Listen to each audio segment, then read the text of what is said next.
Good morning, good afternoon, or good evening, depending on where in the world you're listening to this beautiful episode of the Obsidian Project podcast, coming to you live in 2020 with a brand new name, but the same mission, the same purpose, and the same vision as ever before. We'd like to thank our new sponsors for 2020, Getsome.com.au, the only place in Australia where you can buy Origin Labs Jocko Milk, the most beautiful protein shake I've ever tasted that does exactly what it says on the tin. Use our discount code OP10 to get a 10% discount, and that's getsome.com.au.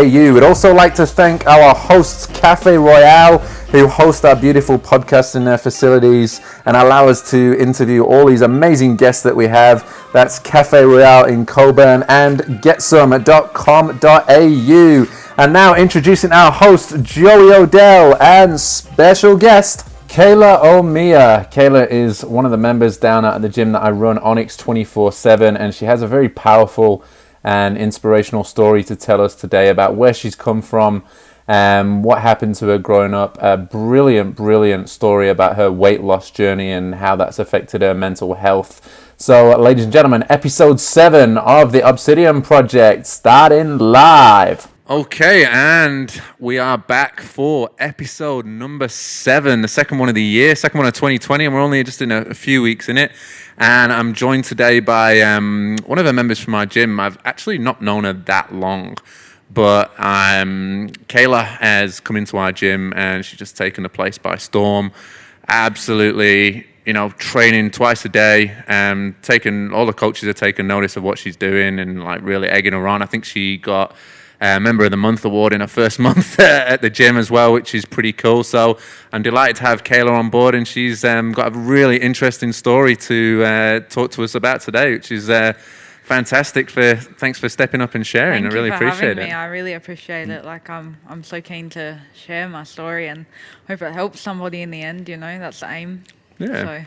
So it's I think I know a little bit off. Like I try my best not to read into too many people's stories before I get them on the podcast. Obviously, I want it to be, the conversations to flow quite naturally. But so I know you've been through quite a journey in terms of your physical health. Yeah. In terms of you even when you came to our gym, you were at a stage, and I've seen you training really hard. I know you've probably been on quite a dramatic weight loss journey. So yeah.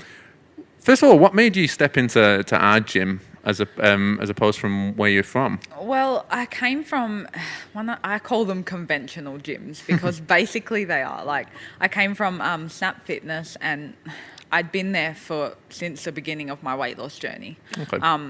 And I was so comfortable there for so long, and I just I needed the change. You can feel it in your body when you just need to go. You need to make that change. And I was like, what am I waiting for? And Brett joined first, and he was like, you should check it out. It's really cool. They do a lot of boxing stuff. I was like, I'm not into boxing. And then he was like, just do yourself a favor, go and make an appointment. So then I made the appointment when the special they had that was going, the half price stuff, and I was like, all right, I'll check it out. And when I walked in, the first thing I did, I walked through the wrong door, and I was like, you got to be kidding me. I was like, is this a sign? Should I turn around because I've already humiliated myself? And the other guy, I think his name was Jake. I think he was part of Jake, the that's right, and he assured me, he was like, it's okay, it's all right, And I was like, even though it says open on that one, Anyway, so I was pretty intimidated when I walked through the door, to be honest. And then, I got shown around, and, everyone seemed, really friendly. And I was like, okay. I was like, this is something new for me, I'm going to do it. And I just did it. I didn't even think about it, and I think that was the beauty of it. I just did it, and then it took me a good week to stay there for longer than 20 minutes because I was still so intimidated. I was like, oh my God, I saw all these classes going on, and someone was like, are you going to join in? And I was like, heck no. Heck no. And then, I came back the following week, and, Demelza approached me, and she said on the Saturday class, she goes, are you going to join in? And I was like, you know what, I might. And then I joined in on that, and, ever since then, I've just been full in. So I think I just needed the change. I needed the the motivation I was lacking in the other gym. And then as soon as I fully started putting my all into this gym, I honestly wish I had done it sooner. Yeah. Like, it's a beautiful place to be, honestly. Like, it just takes me away from everything. Like, I don't think about anything when I'm there, like, just what I'm there to do, you know? Yeah. And I haven't felt like that in a really long time. So everyone's like, oh, what gym do you go to? I'm like, Onyx, go there, go there, go there. I'm telling people, go there, you know? Like, I was talking to Adriana the other day, and it's a hidden gem. Yeah. I wouldn't have known it was there, and I'm so glad. Like, I found it. I saw it on Facebook. I was like, yeah. It is. For those that obviously this goes out all over the world Yeah, now, which is of pretty course, cool. For those that don't know anything about Snap Fitness or our gym, which is Onyx. Snap is a little, it's actually not a little franchise. It's a big franchise all over Australia, but they're like the corner house gym where there's lots of weights, lots of equipment, a few PTs, but no real classes. There's not a lot of space, and it's good. It's a good place. They're on every corner. It's good. It's a nice, attractive place. It's a beginning, you know? And it's good. It's the selling. Trying to promote health and fitness within the community with them being all over the place, which is great. But what separates us from them is we are very different in terms of what we try and promote. Like, we're officially, or our main target is for the professional boxing gym, but we also promote, we do a lot of work with the Dockers, the Fremantle Dockers, AFL team as well, for those that don't know who the Dockers are. We train professional cyclists, swimmers, you name it. It's more of a performance sort of performance gym, and our classes and the way we train people is more of the dark side. I've never had anything like it. Every time I leave, I feel like I've just died, and I need to like get my shit together to be able to like get up off the floor. But it's interesting because obviously you've come on your own little health and fitness journey, and along with that comes a lot of mental health. For sure. You know, working through stuff like that, especially when you're on such a journey like what you've been through. And I think a lot of people that come to us share in a similar place, which it makes it such an attractive environment, because you can see that people are working towards or working through or working with something to be able to push themselves forward. So everybody is driven and motivated. It's not people that are just throwing the hat in and giving it a go and just saying, maybe I should have a workout. This is a place where you're pushed to your limits to be able to help you try and figure out what the fuck's going on in your life, and really testing what you're made of. So you came in, man, and like I saw you doing a few little bits and bobs, like hitting the treadmill and seeing you dipping your toes in the waters, and then all of a sudden you've kicked off and you've just gone from this timid girl to owning literally every single class, twice a day training. And it's great. You know what? And I did not think it would be like that.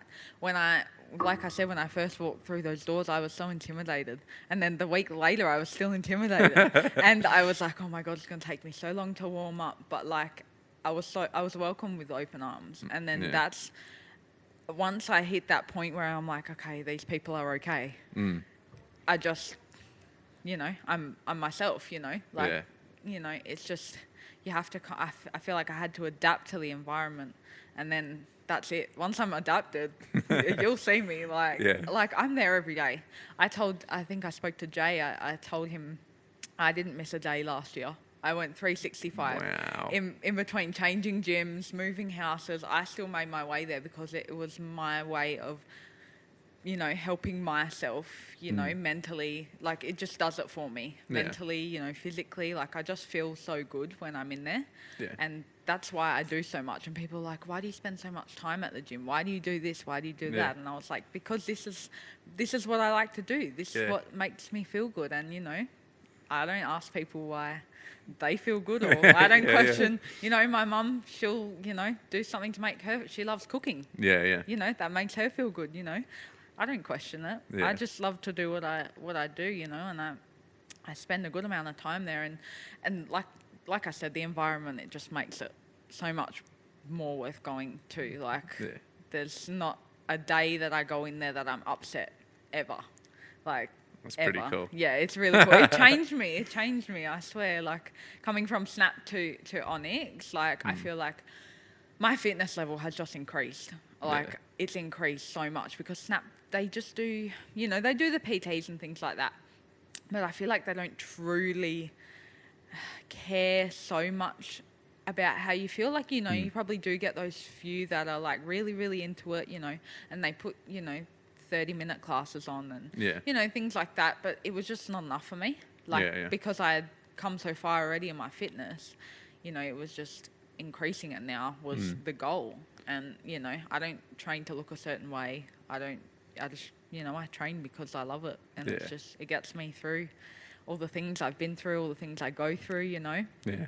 And yeah, I think speaking about like the smaller gyms and the franchises and stuff, like they are very good in promoting health and fitness. And this isn't taking a bash at any particular gym or any particular like brand or anything like that. But I find like with personal training, like being a coach for so many years now, is that there's so much more than just taking someone through a workout program. Like, for example, one of the main reasons I'm sat here with you today is because of the gym and the podcast that I've created, and somebody else in the gym battling their mental health and stepped up to step on the mic and talk about this through me as well. So there's a lot of mental health issues that people go through, lots of trauma that people have been through, and reasons why they're actually training. And I think unless you really delve deep into why someone wants to do what they're doing or is in the place that they're in right now, I think a lot can be missed, and a lot of people can drop off very easily and go back into old ways and old habits because that mental side isn't tapped into. The mental side is the biggest part of it all, Like, it was physical for me. Like, the way I looked was a real problem for me. And, it started when I was a kid. I was always a big kid, People just assume now that because I look the way I look, I've always looked like this. Yeah. And, so many people, when I tell them that, I've lost like a large amount of weight, they're like, where? Like, you don't, some lady the other day, I'm not sure of her name, but I always see her at the gym. She's like, oh, I'd kill for your figure. I was like, it took so long. It really did. It really did. Like, it is a big mental game, honestly. It controls you when, it wants to, and it's hard to get out of. Like I said, it did start for me young. Like, I'm talking like, I was in year 4. I was, 9, 10, something like that. Yeah, so I think it's around that sort of around age that anyway. Sort of age. Yeah, man, I didn't even know. But I was always a big kid. Yeah. And to come this far, I'm so scared to look back now. And like, I think that's a big motivator for me too, is I don't want to be where I was because I know how it felt, and I'd went through so much as a kid, like bullying and, like I said, it started from a young age, and you don't truly realise until you get older and you understand what people are actually saying to you, you know, and like it got worse in high school, like, and that's when I went from, being chubby to just gaining more weight over the years, it never stopped, and I never helped it because at that point eating was what made me feel good, I never had that. I was never, like, I was sporty in a way. Yeah. In primary school, I used to do netball and, things like that. And then I just stopped when high school hit. It was just the worst time of my life. Like, it was the mental thing, all of it was just, it was dark for me. I can imagine. I entered high school, year 8 wasn't so bad. Year 9, year 10, it just started to get worse. I like I said, I was my biggest. In year 10, I weighed, I was 101 kilos, I think, and that was being so young, 15. How tall do you think you were back then? well, I'm only 165 centimeters now. Yeah. So I think, I would have maybe been around 160. I don't think I've grown too much since then. I I think think it's around 5'4", 5'5", 5'4", something like that. yeah, Yeah. something like that. So yeah, I'm not the tallest of people. So it did show a little bit more that I was carrying the weight. Yeah, that would have But been a lot to carry around it on such a was. small frame. I Yeah. didn't realize at the time, and when I got to that age, you walk into high school and, you see all these girls, they, most of them are quite petite. I felt like I was the only bigger girl in my year, and you just see them, and I didn't really care too much at that point until I started, having boyfriends and, Yeah. trying to deal with everyday life in high school. Like it was really, really a bad time. Like I was just going through so much, and I didn't truly realize that it was an issue until, I started to feel it. Like I really started to feel it to a point where I just went like full dark. I didn't, like I secluded myself from a lot of things. I tried to, not talk to anybody. Like I always tell people, like when they ask me, what was that like? Because, only a few people know about my weight loss and things like that. And, I got bullied and stuff. And they were like, what was that like? And I said, honestly, like, there's no words sometimes. I can't explain the way I felt. Like, it was horrible, and like people are going through this all the time. Yeah. I was, getting bullied, from like year 9 all the way up until I left halfway through year 11 because I couldn't take it. I couldn't take it anymore. Like it was happening in school, it was happening out of school. Like there was no way of me controlling it. So Like what sort of things are like was happening? Like what was the sort of bullying like? it was mostly boys, honestly, a few girls, but I did cop a lot of bullying from boys. So I was getting you have to do phys ed. It's part of the timetable in the classes, and I always hated doing it because I thought, people are going to laugh at me. People are going to judge me. And, back then I used to have glasses because I didn't really think contacts were a thing, you know, and they're slowly getting more popular now. But I was wearing glasses and, people used to throw things, like throw frisbees and throw, basketballs and stuff directly at me, like to break. One guy nearly broke my glasses because of it. Yeah, like all these things. Like I was getting things thrown at me. One guy, he just really didn't like me at all. Like he just decided to like punch me and like pull my hair and things like that. Like it was really tough. Like I was getting like textbooks thrown at me in like the middle of a class or something like that.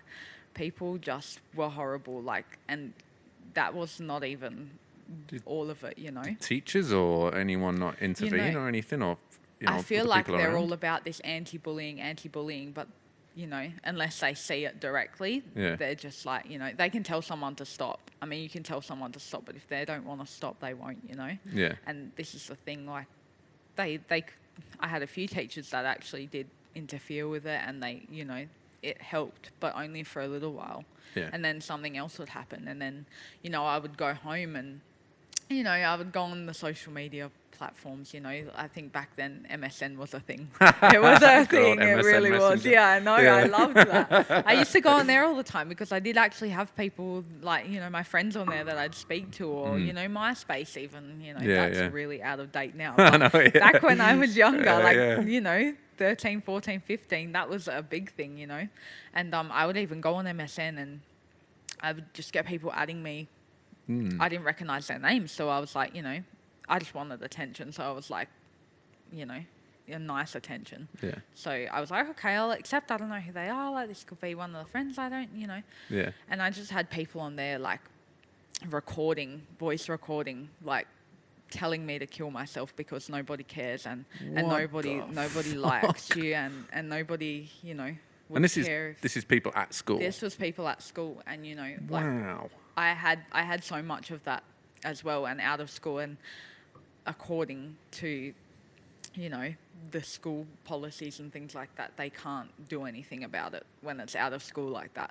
Yeah, so I was like, I could block that person. Yeah. But someone else would find a way to reach me, you know? Yeah, this is obviously in the days where social media was really in its infancy.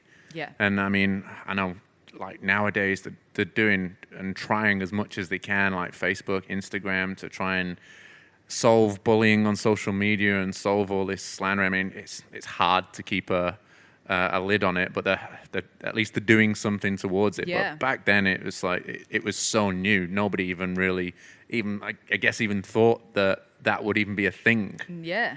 Well, I never, I never thought someone would voice record themselves telling me those things, like social media has grown, Yeah. and, there's all these block buttons and all these things you can do now, and, you can report somebody and things like that. But back then you don't think about it too much. Yeah. And you don't really have much I was never onto Facebook really until, I was probably 15. But, when these things were happening on MSN, I didn't have Facebook. Yeah. And, I just didn't realize like how bad it was. At the point I was like, okay, this is bad. But then as it progressed more and more, I was like, this is really bad. Yeah. And it sent me like into a really dark place. I was having suicidal thoughts, I think at, 14, 15. Like I did not want to be there. And I was pushing really hard to get through every day. Like my mum knows this, she, saw all of it.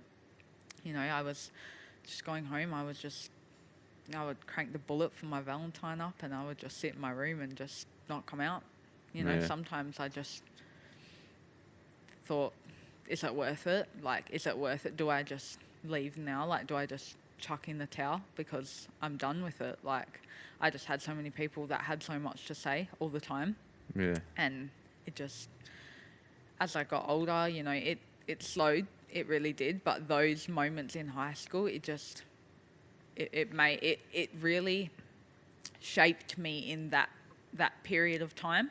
Yeah. And that's who I stayed being for like a little while until, and I was going through all these phases, I would have a different boyfriend all the time because I just wanted some attention that was real, like that I thought was nice. And you know what? They weren't even treating me like how how my husband does now. Like, like I thought that was love back then. And I thought you always think that, when you get your first boyfriend or, your second boyfriend, that even numbers, like you think it's all love and then it ends and then another one comes and you're like, yeah, this is love. But even they were horrible. I think one of them, he used to call me fat all the time. And this is your boyfriend? Yeah.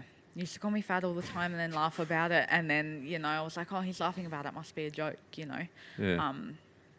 I went through a really tough time with guys as well. I did, like I said, I craved the male attention because no one ever gave it to me.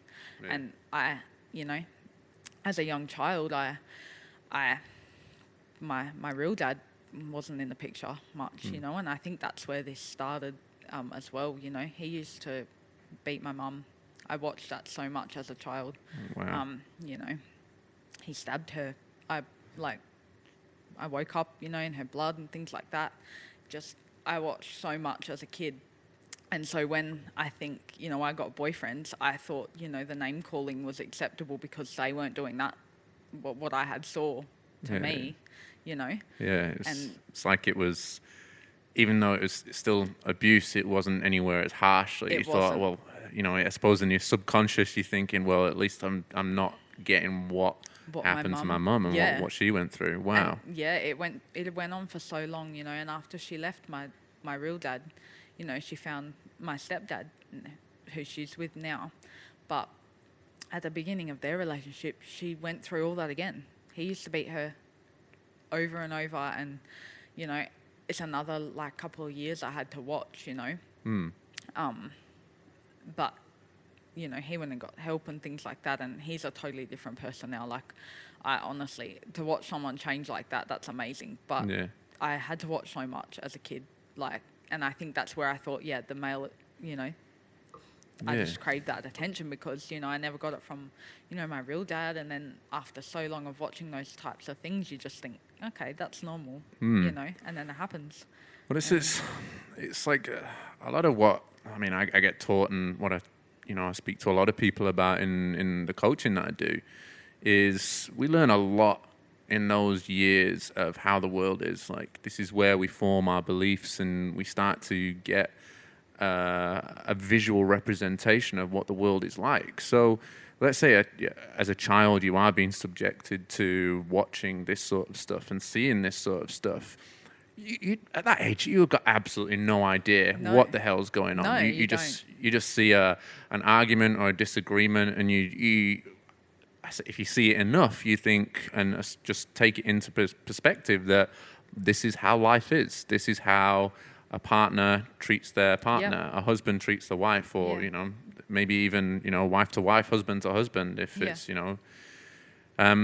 But yeah, it's a lot for a child to deal with. And would you say the weight gain for you was semi-caused by seeing this? I feel like it could definitely have played a part in it, and especially because I was quite big at such a young age, I feel like I would just mask the other things that were happening. You know, there was a lot going on, so I feel like, but I do feel like that did play a part for sure. Like watching that, you know, and you, like you said, when you're a child, you don't really know exactly what's going on. So the older I got, the more I thought about it, and the more it just got dark for me. And that's why I was letting people treat me the way they were treating me, and I never knew until, you know, these name callings happen, and I got older and older, and people were still treating me like this, even my boyfriends at the time, and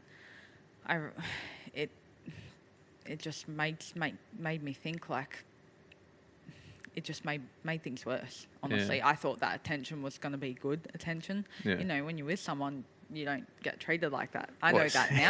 I know that now. I suppose it's an assumption that, you know, if you meet somebody that, you know, we as children, we were speaking about fairy tales and stuff just before we came on the podcast. It's you know, we're almost programmed to believe as soon as you meet someone, you're meant to live happily ever after, and you're supposed to be in love, and everything's supposed to be happy, and you got roses and diamonds, and all this lovely stuff's supposed to happen. And, you know, we get pre-programmed almost to think, you know, now I've met somebody, it's going to be all roses, you know, we're going to live happily ever after, and we're going to walk off into the sunset, and everything's going to be beautiful. And I suppose going through that level of, I suppose you could call it visual abuse, because you're seeing it happen right in front of your eyes. That becomes normal. It becomes normal for what you see. So it's in your little world, in your little environment, so to speak. This is the context of what you believe relationships are supposed to be like. So it's like, you know, I'm not getting punched in the face, so I'm not getting stabbed, so this must be a good relationship. Yeah, it must be. It must be. I'm able to cope with this because it's just a bit of name calling, but it really wasn't. It just, like I said, I had suicidal thoughts all the time about, you know, and it didn't help when people were saying things, and I was having someone who I thought, you know, was a boyfriend saying these things about me. And it was dark for a while, but it didn't get really dark until, I was 14, 15. You know, I was in a relationship, and this is where it all just broke my entire personality, like my entire self. You know, I had a boyfriend at the time, like then. He wasn't as bad as the previous ones, you know. He would still say things here and there, and, you know, make little fun jokes and things he thought was funny. And then it wasn't till the day that I wasn't open for anything sexually at that age. And, you know, I refused things, and I just wasn't ready. And then, you know, I thought it was love. And then, you know, he decided to sexually abuse me at 14. And then I think, I thought, yeah, it's okay. And then, I didn't tell anybody for so long. My parents found out through Facebook Messenger after I had created Facebook. Yeah. They found out through Facebook Messenger. I got grounded for it. Wow. 2 weeks of nothing, anything at all. I just locked up my whole entire everything I was. It just got even worse after that. Yeah. And that was my lowest point in my life. And that's where I think back now I needed to talk to someone. But I locked up as a person. I just, I didn't speak for so long. The bullying continued, made things worse, all up until 17. And I finally kind of felt, that's when I left school, mid-year 11, left school. And then I just got bigger. And the mental struggles are, they're horrible. And it broke me. It took me so long to find myself again. That's when I started with the physical exercise. After I broke it off with the boyfriend I was with at the time, who again was calling me names and things like that. I broke it off, and I was like, I need to do something about my life, because if I continue like this, I don't think I'd be sitting here right now. So before we jump on the journey of like how you've grown from that situation, take us back to I just want to kind of help parents to be able to understand and to sort of be able to, if they can pick up on anything that you've been through, for example, that they might notice with their children. What was in that darkest period, what was an average day like for you, or a bad day or a good day like? I didn't really have too many good days. So, I would wake up in the morning, I'd get ready for school. I did not want to go. I'd go to school. I'd always leave halfway through because I couldn't take it anymore. I couldn't take the people. I couldn't take, the whispers and all the things like that. So, I'd come home. I'd just hop straight I'd change my clothes, go straight into my room, just not speak. Would come out to, have something to eat, just drink energy drinks all the time because I just was feeling crap. Yeah, just needed that little lift. Something, and I would just lock myself away. I think everyone in the house got sick of my music. I don't want this to be stereotypical, but when I did start to get dark, I started listening to heavy metal, like very heavy metal. Yeah. And I would just always blast that up because I feel like it was a semi-escape. And it was just a way for me to just not think about things and just listen to music and just lay in bed or just sit there and do nothing, or, go on the computer and just, which was probably bad now that I look at it because of what had happened before. Yeah. But I didn't want to speak. I didn't want to speak to anyone. I'd lock myself away. I would never really speak much. My nana always used to ask me, why are you so quiet? Why are you so quiet? It's like you're not even there. Because I didn't want to speak because I was scared of what someone was going to say next. Or, it was just the trauma of, oh my God, are they going to say something about me? I was waiting for it all the time, you know? And even around family, they just, my stepdad, my dad, I may as well call him a dad because he's just been amazing. Yeah. He always used to come in and be like, you okay? And I'm like, yeah. Like, you just shrug it off, Just the signs, I think, of not being able to speak your mind and not being able to, sit around with your family. And, I would just have dinner and then go again. Yeah.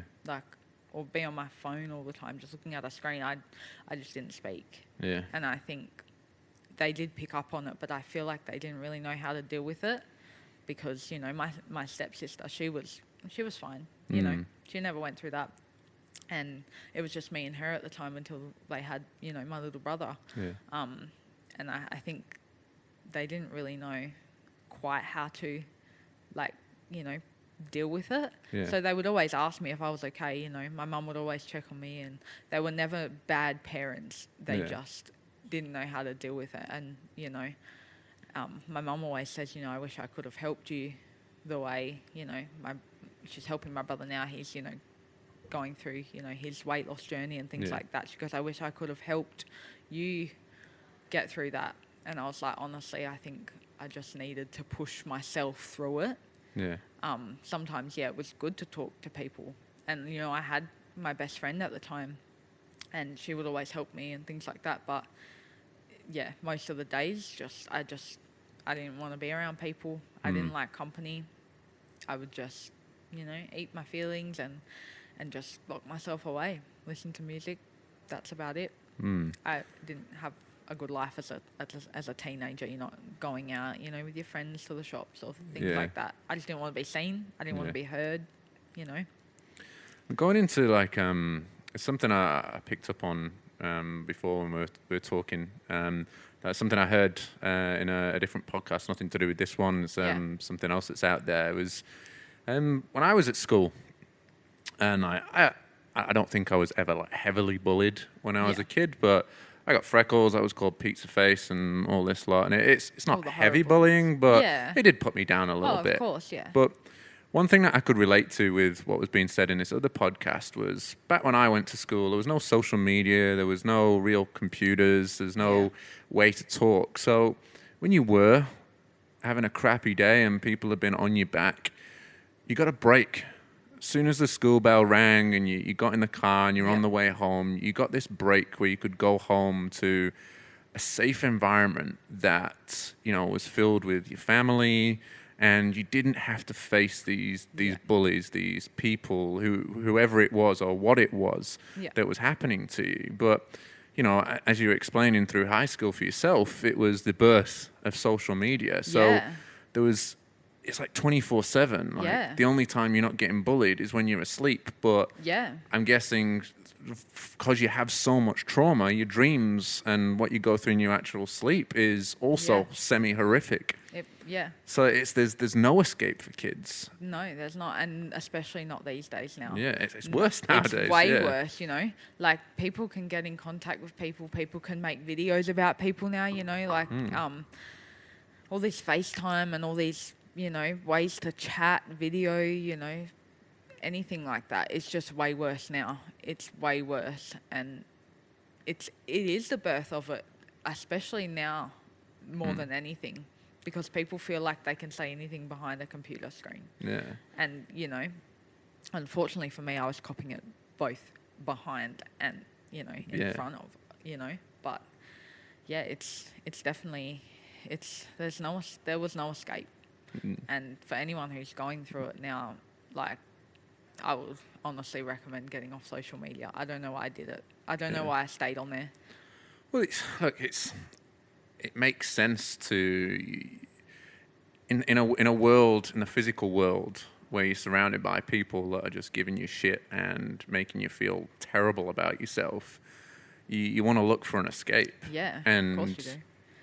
You know, if the real world's not supporting you, you go to another world where things possibly can. And the internet is so unmanaged, and there's so much on there that there is opportunities for people to escape and to be themselves. But there's also opportunities for people to find you and give you shit.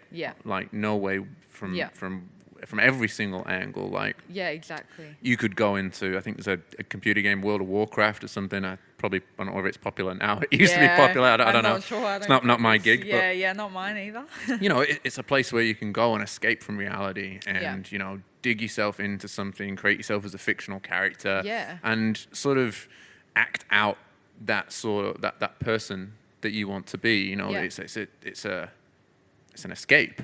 Yeah. And I guess that's what social media is. You want to see nice things, like Instagram, Facebook, it's filled with pictures of people having fun. It's filled with pictures of, people living their best life in inverted commas. Yeah.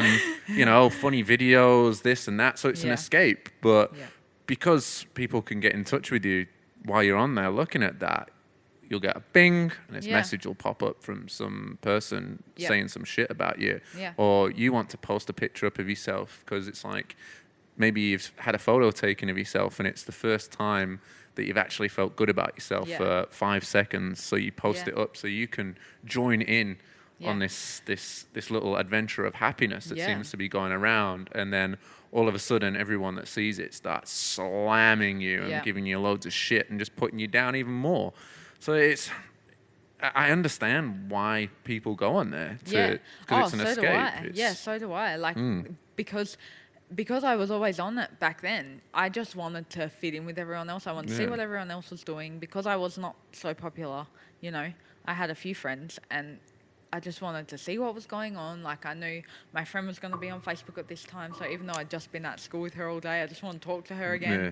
But like, it can be an escape, but it can also be a trap. Like, I think it's hard because you want to fit in and you want to do what everyone else is doing and be what everyone else is being at that age. I really felt that. And that's why I think I did, I had the MSN and I had the MySpace and, it was kind of a way for me to, just be kind of someone I wanted to be, but on a online platform, like. It's like you don't have to have your face or your body on social media. And that's not meant in an offensive way. It's just, of course. If you are getting physically or abused verbally by your physical stature or, how you are, then it is an escape because you don't have to have a face. You can have you don't have to have an image. You're just a voice and just a being online, if you know what I mean. Yeah. But it's attractive. Yeah. Because I guess what you want to try and create, or the way I think about what that kind of escape is you want to look for something else that might support you. Yeah. You want to try and create like a little support network around you because what you have in the real world doesn't really exist for you. But what was it like when you were going through all this bullying and the abuse by boyfriends and things? What was the support around you like? The support was, it was there. It was good enough for me at the time, but I also feel like I didn't want to take it. So part of that was because of the thoughts I was going through and like the mental struggles I was having within myself. I didn't want to take that support because I was like, sometimes I was like, are they even trying to help me?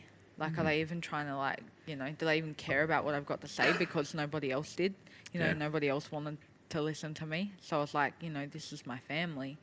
But then I had those thoughts of like, do they even care? Because sometimes they seem like they don't. And when you're so dark, you just feel like nobody cares. Yeah. Like nobody, even your family. Like, I don't know, I was that dark. I'm not sure if anyone else has been through that kind of thing. But at that time, I just felt like no one wanted to support me. No one really understood what I was going through. No one really cared. Yeah. But they definitely did their best, I think. Yeah. I guess it's, unless you've got somebody around you that really knows and understands or can, at the very least, sympathize or empathize with what you're going through because it's something they've been through. Yeah.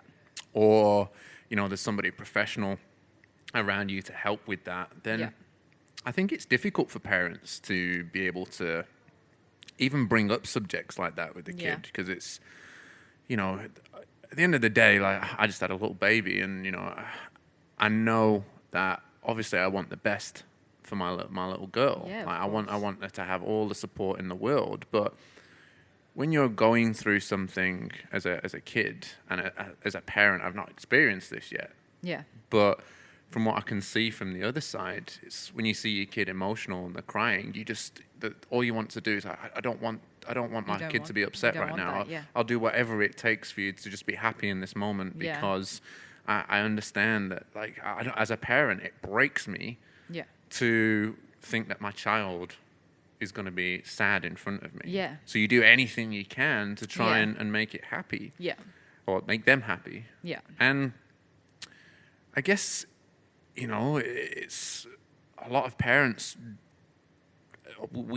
I mean, I was never sat down and taught at school how to emotionally break down what I've been through, or how to emotionally understand what someone's going through. Like, what is anger? What's happiness? What's sadness? What's joy? What's laughter? What creates laughter? Yeah.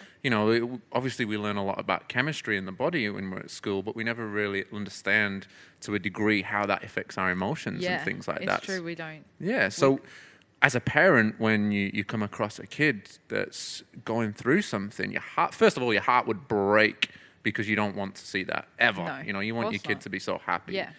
But then when your child is unhappy, it's like, well, how do you approach them? Yeah. How do you even go understand what they're going through right now? Like, obviously, people go through different things at different stages in life, but, your parents, my parents, would have absolutely no understanding of what social media was at that time. No. So you go, my mom still doesn't. I'm being bullied on social media. Yeah. And it's like, what does that mean? Yeah. Just over the head. And that's not their fault. It's just they've just not been brought up around it. Exactly. I could tell my mum so many things that had happened, or someone said something, and then she'd be, because my mum's very tough love. Yeah. Very tough love. She's sympathetic, but she shows it in a more tough way. So she would always be like, just let it go, Kailah. Just don't worry about what they say. They're only saying that because they're jealous, or, don't worry about it. But that was harder because I needed the more the sympathy to be there rather than I appreciate it. I think it's just her though. She's like that now. She's just been the same ever since I grew up. It was supportive, but it was just sometimes I needed that family member that was more it's gonna be okay, you'll get through it, blah blah blah. But she was kind of just whatever, don't listen to him, blah blah blah, and that was just her way of and she would get angry, but as a teenager kid, I thought, oh, she's getting angry at me, what's going on? And I would often take that as, okay, I better not speak to her. So it kind of, I think her way of dealing with things was very different to another family member. Yeah. But I think it was just hard for her to, like you said, understand what I was going through, because it wasn't happening right in front of her. I'm telling her all these things, and she kind of doesn't understand it. It's even from me speaking to you, it's even hard to visualize or comprehend what that actually feels like. Obviously, you can create a picture in your mind of what it might look like of people coming up to you and throwing things at you, and going through all this different stuff, but to try and put myself in that emotional situation, it's very hard. And I've understand a lot now about my own emotions. I understand a lot about other people's emotions too. But to be able to put yourself through that, and just in a spare of a moment, if your kid's telling you something like that, it must be almost impossible for a parent to comprehend that, especially when. Obviously, when they see their kids getting hurt, they've got their own emotions that they're going through, their own anger, how do I sadness, deal with this? How do I help her? How do I help myself understand that? I think, and it was so hard because I was just I was at school, every day, most days, but she could never really see it. When I come home, she could tell I had a bad day, but she's like, how do I deal with this?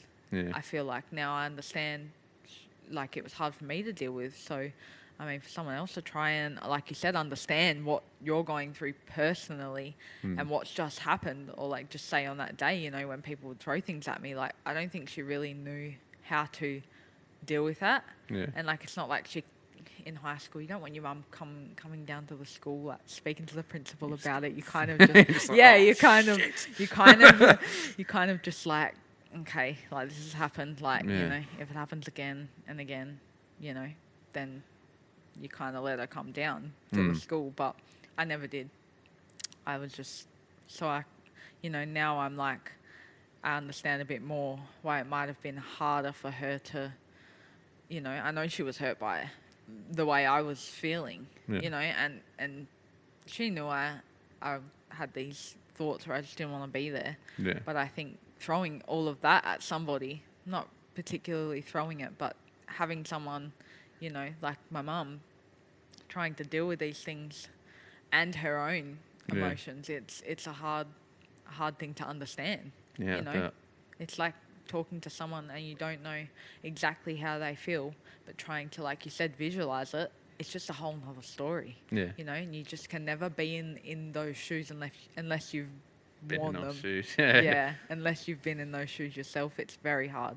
So like the support was there, but it was never like I never truly took it.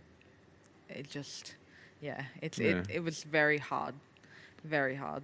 It's, I guess it's in any situation. I mean, this isn't even for kids. I mean, you know, lucky. I guess I would. I feel lucky to be able to sit down and have conversations like this with people, and I think having the support around you, even as an adult, to open up Yeah. is something that I think is missing for a lot of adults, let Yeah. alone children. Yeah, of course. Yeah. Like, I think about the raging hormones that I used to have when I was that age, and man, I remember going through a tough time. I can't really pinpoint why I was going through a tough time. I think it was something to do with an ex-girlfriend, and she was giving me a load of shit and doing my head in or something like that. And I used to take it out on my mum. Yeah. And I remember writing her a note telling her I wanted to kill myself. Like, I wasn't serious. I don't think at the time, and I don't feel like I was serious at that time, but it was enough. Like my hormones were raging so much that I didn't really know what else to do. Yeah. And I couldn't talk to my mum about it. Yeah. She's a woman. I'm a boy. The last thing I want to do is go and talk to my mum about like sex and stuff like that. Yeah. So I think it's hard in any way, but you know, it would be so good if there is some sort of platform in the future where parents can learn to understand emotions, not just for themselves, but to be able to understand what kids are going through emotionally at that sort of age. Because it's, you know, like you look back at the bullies that could have been that were sending you abuse at that time. Majority of bullying is caused by them going through something emotionally on the opposite scale. That's what they say. Yeah. You know. So there's another respect of, well, you know, you look at movies where the dads are proud that the kids are the bullies, for example, because they're not being the bullied ones. Yeah. But they've obviously picked up that's their trauma just coming out in a different way. Yeah. Which is, you know, it's, again, if parents had a way to understand that, it's, and I'm not trying to bag anybody about this, but it would be beautiful to be able to see what the world would be like if everyone understood. If that would become general education, for example. Yeah. So obviously, like, you know, you've been through all of this as a teenager and past then as well. Yeah. And growing up, and you got yourself into a certain physical condition. It obviously brought you through deciding not to end your life. Yeah. And carrying on and grinding through. It obviously brought through this mental toughness, this understanding, this education. Yeah. To fight for what it is you want. And through, I'm guessing, some stage you've just gone, you know what, fuck this. Yeah. I'm going to do things my way, and I want to push things towards what I want to do. So where did that kind of start for you? That definitely started for me once I broke up with my last boyfriend before I met my husband. Yeah. You know, I broke it off. I was like, I don't need this. I don't need this anymore. I don't need this name calling. I don't need any of this. And after breaking that off, I just felt like a huge relief. Like I felt a huge relief, and I was like, you know what? I'm sick of being treated this way. I'm sick of the way I'm feeling. And I was like, why have I wasted so much time not doing something about it? I was like, I need to snap out of it, because I went through so much dieting and all these things, because all I just wanted to do was lose weight, because people were like, you're fat, you're this, you're that. And fat was the common word that I copped. Yeah. And that's where at that point, I was like, I don't, I need to work on myself. Yeah. Like, I need to do something about this. Like, I pushed through all of that, and I was like, and now we're going to push through something else, you know? And it just, honestly, it took so long. It took years and years for it to click for me. And just one day, it just clicked. And then I was like, I'm on this bandwagon now. I'm going to lose weight. And, you know, it started coming off, and, you know, I was getting more confident and more confident, but, you know, it just kept going and going. And then ever since that breakup, I haven't stopped. I have not stopped. And I think I broke that off when I was about 18. So I'm 23 now. And, like, it's been a long journey to, like, watch myself and put myself through. Yeah. But I just needed to do it. You feel it within yourself. And I always say that no one could have pushed me to do it. I needed to push myself. Yeah. Like, I needed to do it for myself because I wanted to, not because someone else said that I should look that way or that I should be that way, or, you know, for a long time, like, I wanted to be that way, but it just never really bothered me too much the way I was looking, because I was more worried about the way I was feeling, you know? Yeah. And then, after that, that's when the weight came off, you know? Yeah. I was losing, like 2 to 3 kilos a week. I wasn't doing it the right way. And I always say I was starving myself. Oh, okay. Because Wow, yeah. I was like, this weight needs to come off. And I cut out bread, I cut out rice, and I cut out pasta for, I think, a solid 3 years. Like, 3 years, none of that. And obviously, as, you know, a teenager and stuff, you don't really care what you eat. Yeah. So for me, this was kind of hard. Yeah, I bet. And and I was like, you know, I used to have like 4 pieces of Nutella toast for breakfast. Like, I mean, that's probably where the weight gain came from too.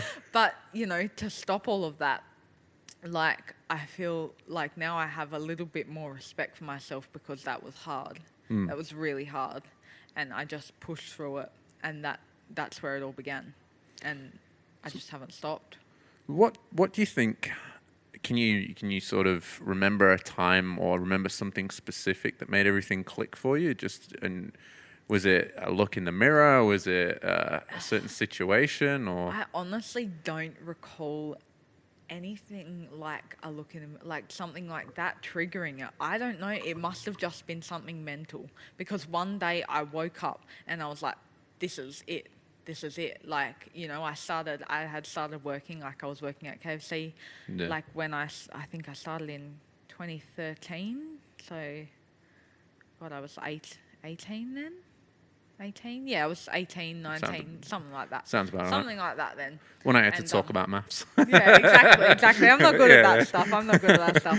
But, you know, there was a girl who was like, you know, she was into the weight loss thing as well, and I think that just pushed me a little bit more. But you know, it just clicked one day. It was just like something I'd been waiting for so long. But I woke up and I was like, no, that's it. I'm doing it. I'm doing it, and I'm not gonna like stop until I get where I want to be. And I don't know what clicked. I don't know what it was, but you know, honestly, it changed my entire life. I bet it did. My entire life, mentally, physically.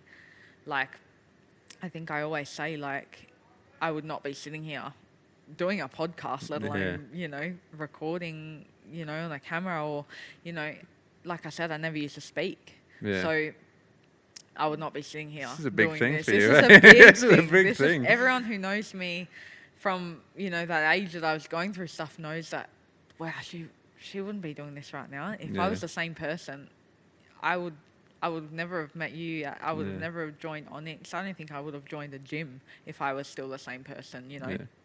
But the click, it just happens when you know, and you know at that point when it happens that you are the only one who can change your life. Yeah. You are the only one who can push yourself to do things, and no one's going to do it for you. And that's what I think made it stick for me, was that if I'm going to change my life, I have to do it. I can't rely on, my mum used to, help me, putting me on diets, buying the right foods for me to go on the diets and blah, blah, blah. But I would just give it up. Yeah. Because I didn't really, really care. But then that moment, like when you click, you care. Yeah. You really care. You really care. Yeah. And you like, I haven't lost the motivation. People are like, how do you so motivated? And I said, because it's just what I do now. Like, it's just who I am now, because I never used to be. And there's a lot of things I do now that I never used to. And I think that pushes me to grow even further as a person now and have the confidence I do now, because I don't know if sometimes I'm way more confident than I should be, but because I never felt that before, I feel like I'm showing it, now when I feel confident like that, like I said, even talking now, like I could have a conversation with someone and they need to be somewhere and I'll still be trying to talk. Like, I'm like, okay, all right. They're like, okay, I have to go. I'm like, making it for the last time. Yeah, I was because I was silent for so long. I think it all just comes out now. But like, in yourself, if you're going through that, even if it's mental, even if it's physical, that at that point you need to change your life. Yeah. And it's not just because you want to look away or feel, it's just a whole entire thing. And I don't know, I felt it. Yeah. And it was the best thing ever. And it took so long. Like I said, it took so long. But I think that's the beauty of it. Like, in this generation, and I don't mean that in an age range, I mean that in where we are in life now, is everything comes so quickly, or we want things to happen so quickly. And I think the beauty of the story is the fact that it took so long. Yeah. It gives an understanding that this is what it takes. Yeah. If you want big things to happen, it's going to take fucking time. Yeah. It's not going to happen overnight. Yeah. Like, even if you think about money, like, if you want to become rich, it's not going to go and fucking happen overnight. No, it's going to take years to do. And a weight loss journey such as yours, again, it's taken years. It's taken years. Although, like, I want to help people understand that more the mental side of this. I think we should still do definitely the justice mental in the actual physical. Yeah. That you've gone through. Like, how much weight did you actually lose from the moment you decided, this is fucking it, I'm going to do something about this shit, to now? So that from that moment to now, I have lost 45 kilos. Holy crap. 45. And for someone, I'm not saying that if you're older you can't do this, or if you're younger you can't do this, but for someone that age, like, to lose that amount of weight, it was harder, but it was a lot. And, like you said, good things take time. These things do take time. So it was like a long process for me. Like I said, I started when I was 18, 19, and that took up until, now I'm maintaining my weight. Like I said, I don't train to look a certain way. I just train because it feels good. Yeah. It's, it's something I love to do, honestly. I think I spend like 2 hours at the gym every day. and after I leave, people are like... So I think I had someone today ask me, what time did you get here today? I said, did you leave? I think I said about 8:15. Yeah. And they were like, oh, and you're still going? I was like, yeah, I got a class after this too. And but it does take time. Yeah. It did take a long time. Where do you think mentally, like, you started to grow? Like, obviously when you start, there's... I mean, I don't know whether you went through this or not, but there's always those periods where you just feel like you want to pack it in because it's too hard. Yeah. And, you feel like you want to give up because you're not seeing the results as quickly as you want. Like, can you pinpoint any specific moments during this weight loss journey where the confidence really started to grow and the passion got stronger? Definitely. It did take a couple years, even though, I had lost some weight. I never really had that confidence until about 2 years into it. So a couple years ago was when I found my confidence, because I had started at Snap, like, first off, like, when I was just starting to lose weight, and I was definitely not confident back then. I was going with a friend, and if he didn't go, I wouldn't go. because I didn't want to go alone. Yeah. So it took me a good couple years, start trying different exercise like routines and, doing some classes that Snap had, and then I was doing, I'm not sure if you've ever heard of conga. It's like a dancing, like it's like Zumba, but it's Okay. a little bit different. Yeah. I was doing classes like that for a good year, like in and out of the gyms. I wouldn't go as much, but the confidence definitely started like about 2 years in. When I had lost, I think around 15 kilos, I started to feel it a bit more, but then it crept up to 20. And then I weighed myself after I didn't weigh myself for ages. Yeah. Like I started at 100, I just let it drop because like I didn't bother with the scales because I wanted to just feel a way rather than sit down and look at a pair of scales and be like, this is it, really? I think that's what a lot of people do in not just weight loss journeys as well, but in most journeys. Yeah. People want analysis. Yeah. People want analytics. And I think that in itself is motivating. Yeah. But in terms of being able to see, the things happen for you, but it can also have like a massive negative effect. It can. Because you can, I don't know, for anyone that's listening and doesn't know a lot about weight loss, is, you can lose 2 kilos in a week and then overnight put it back on. Yeah. And it could just be simple as just fluctuation. Yeah, just water retention. Yeah. But seeing that, go backwards so quickly in such just a small space of time can fuck with you mentally. Yeah, it can. And especially people who are really, really stressing over their, over their weight, and they're really trying hard and then they just, spontaneously put a few kilos on or put a kilo on or things like that. It can be tough because I went through a stage like that. I stood on the scales after losing 30 kilos because my goal weight from 100 was 70. I was like, I wanted to be in that range. And then I was like, okay, well, I really love training and I really love eating healthy and doing what I'm doing. So I'll continue to do it. And then my body just lost the rest. Yeah. And for a while there, I was going through the obsessive stage of I need to look like this, or I need to make sure that if I ever put on weight that it comes straight off. Yeah. Like I don't care because I was so traumatized by how I'd been feeling and looking before. I never wanted to make sure, I'd do everything in my power to make sure I was never back there again. Yeah. And that's where the scales did get obsessive, and they can be. Yeah. And it's not about that. It's about, you could have some clothes that you want to fit into and just, you don't even worry about the scales. You kind of worry about how those clothes are going to feel or, that's what everyone said to me. Have an outfit or something you want to get into and just, strive for that before you stand on a pair of scales and worry about what they're going to tell you. Because like you said, you could be holding water, there's so many factors of standing on a scale and then just looking down and being like, are you serious? This didn't work. So then that's when people revert to their old ways, I feel, because they're like, I've been doing this for so long, it's not working, blah, blah, blah. But especially with the female body and all the hormones and fluctuations that we go throughout the month and things like that, I think people really do get, stressed out, and it's a massive mental strain. The scales are not that they can be a very useful tool, but they can also be I did go through that stage. I can relate.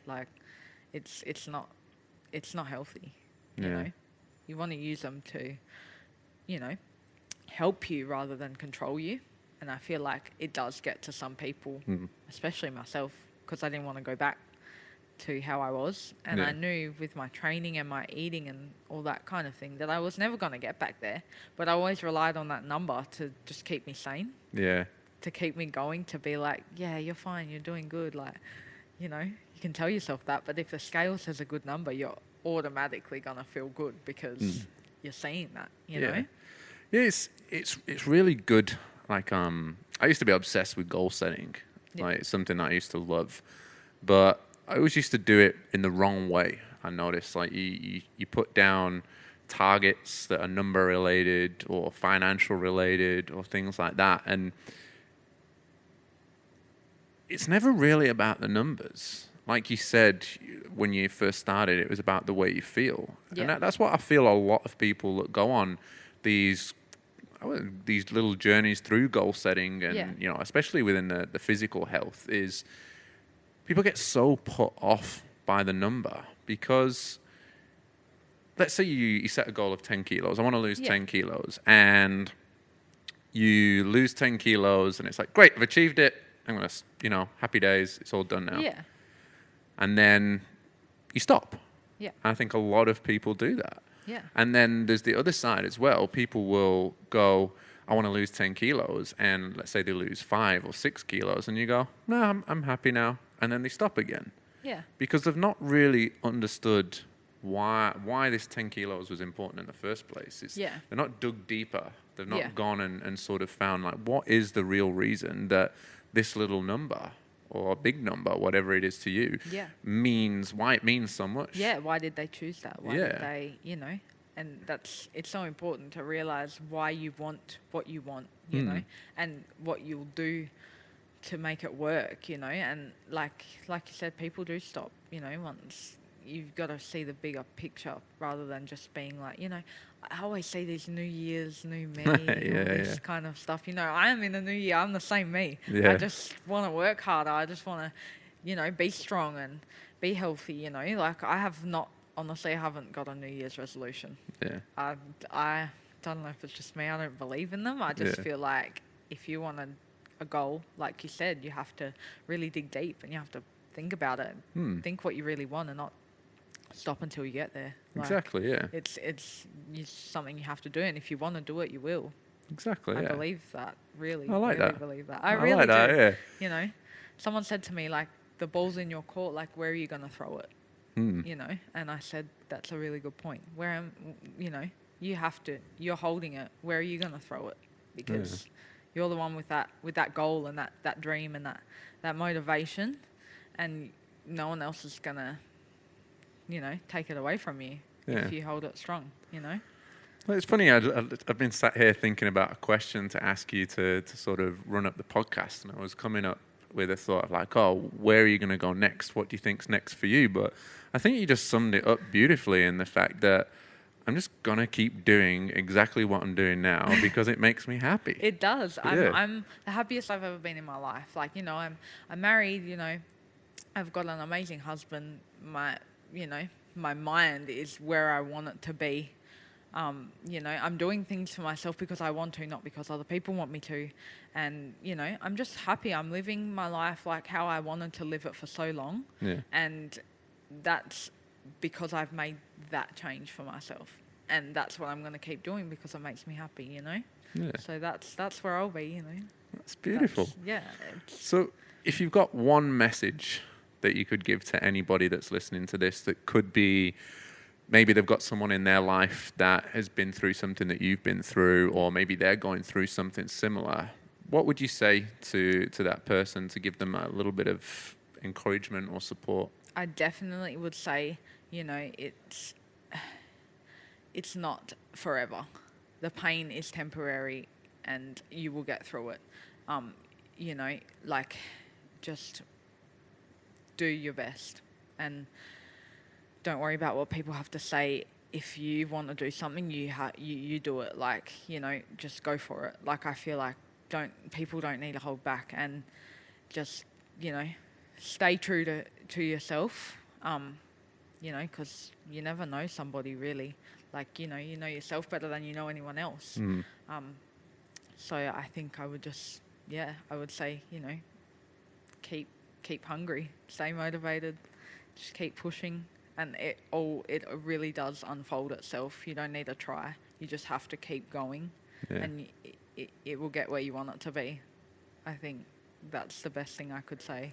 That's for someone awesome. who's going through some dark times or just trying to push through is just keep pushing because it gets better. It does. That's awesome. That's a nice, really, really good way of looking at it. I really like it. And thank you. if people are listening to this and perhaps are you happy for them to reach out to the podcast? I'm really happy for anybody to talk to me. I'm honestly, 100%. Well, I'm all ears, you know. And if they want to talk person to person, I'm all for that too. Like, I understand what it's like, and if anybody needs me at all, no issue to talk to anybody. That's awesome. Definitely anyone at all. Well, Kailah, it's been a pleasure, absolute pleasure to listen to your story and to be a part of, you know, the journey that you've been on, and to share in your journey. And I hope that this will bring some light to other people that may be going through something that you've been through, or even help support the people that are around them, to be able to help them for a brighter future. So it's been absolutely beautiful having you on. I really appreciate you having me. Like, it was amazing to share my story, and every time I tell it, it never gets old. I mean, it's never been told to this extent. So I'm really hoping it does reach somebody who could use it. And I'm just really honoured to have been able to be on the podcast today with you, Joey. Pleasure to have you on. Thank you. Hopefully we'll hear more from you again in the future. Yeah, I hope so. Thanks, Kailah. Thank you.